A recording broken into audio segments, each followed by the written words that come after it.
Hello there, I'm Adrian. Now the 2-5-1 progression, as you may or may not know, is the most common chord progression in jazz music. Just about every jazz standard that I can think of has a 2-5-1 in there somewhere. And in fact, many jazz tunes are made up entirely of 2-5-1s just strung together in various different combinations. So clearly, if you want to play jazz, then you're going to need to get to grips with this particular chord progression. Now there are many different ways that you can approach soloing over a 2-5-1, and what I want to do in this lesson is just show you one quite simple but powerful idea that you can use to approach playing over a 2-5-1. It's a particular lick that I found very useful when I first started getting into jazz guitar, and I hope you will find it useful as well. So let me show you the basic lick, and then I'm going to show you a few variations on it as well. So at the start of the lesson I think I was playing in the key of A flat, but just to keep things simple for this demonstration I'm going to show you the basic lick in the key of C. Now the 2-5-1 chords in the key of C major would be a D minor 7, a G7 and a C major 7. I'm going to hold the D minor 7 and the G7 for 2 beats each, and then I'm going to play 4 beats on the C major 7. So we've got 1, 2, 3, 4, 1, 2, 3, 4. And the lick I'm playing over those chords goes like this.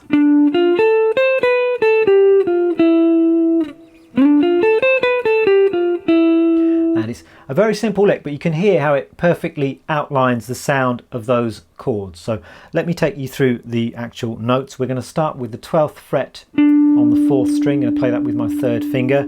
Then with my index finger I'm playing the 10th fret on the 3rd string and the 10th fret on the 2nd string. With my little finger I'm going to play the C note at the 13th fret on the 2nd string. Then 12th fret on the 2nd string with my 3rd finger. Back to my index finger at the 10th fret on the 3rd string, 12th fret on the 3rd string, 10th fret on the 3rd string, down to the 9th fret on the 3rd string.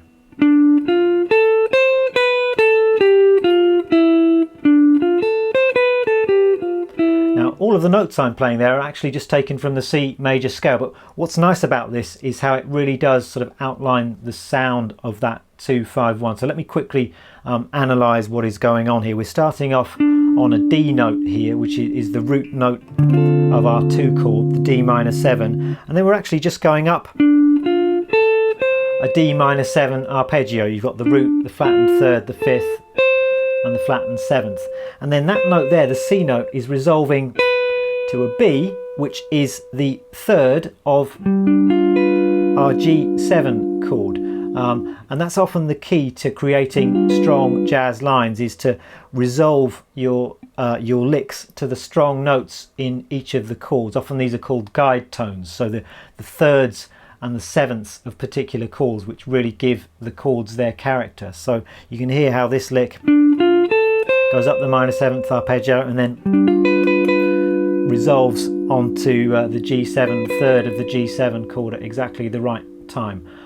Then we continue the lick. We're actually just coming down a C major scale, but then importantly we're ending up here on this E note, which is the 3rd of our 1 chord. It's an E note which we're playing against a C major 7 chord. So again we resolve nicely to that guide tone in the C major 7 chord. So although it's a very simple lick, it really has a nice kind of flow and really outlines the sound of those chords. So that's our basic idea. What I'd like to do now is just go through a few variations on this idea and show you how you can just adjust it and adapt it to fit other common jazz situations that you might find yourself in. So first thing that you can do is add in an extra kind of tension note just to give the lick a bit more flavour. So I might play something like this. I just adjusted one note there. Instead of playing this A note here, I played this A flat note. So I'm essentially replacing the ninth of the G7 chord with a flattened ninth. That's something you can often do with seventh chords, is just add in some altered notes.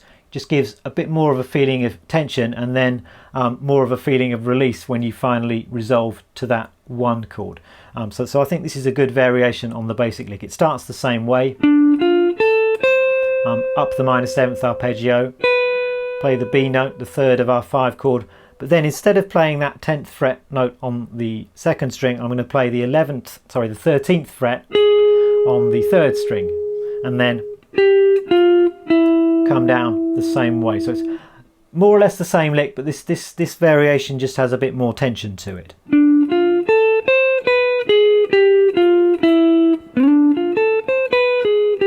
So it's got that note there.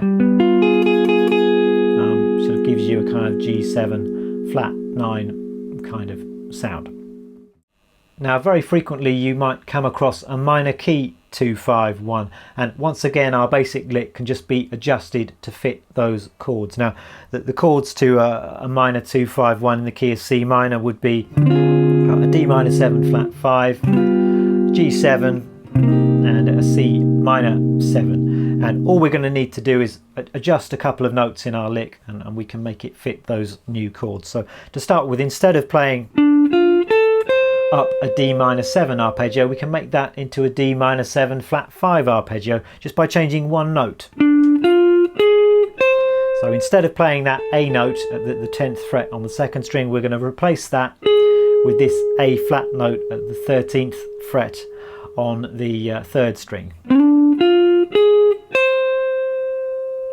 Then the lick can continue the same way, just remembering to resolve it to that minor third of our 1 chord.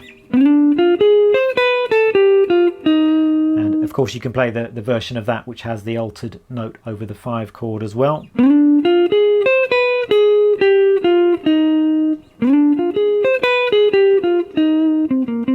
And incidentally, I'm going to put the full tab and music to all of these examples up on my website, together with a bit of extra information about the lesson. So if this is all flashing by a little bit too fast for you in this video, then do click on the link underneath and you'll be taken to my website where you can take in all of this at your own leisure.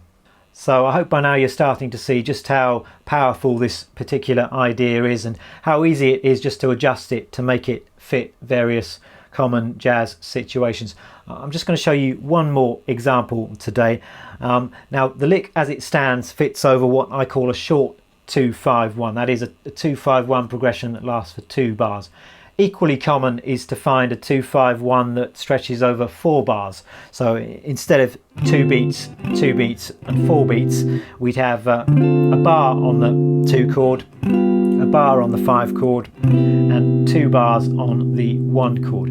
And one way of adapting our lick would just be to expand the rhythm in the phrase, stretch out the notes and make it fit in the new context. So instead of playing it with this rhythm, 2, 3, 4, we could play it with this rhythm, 2, 3, 4. And you can hear how that now fits over the longer 2-5-1 kind of sound.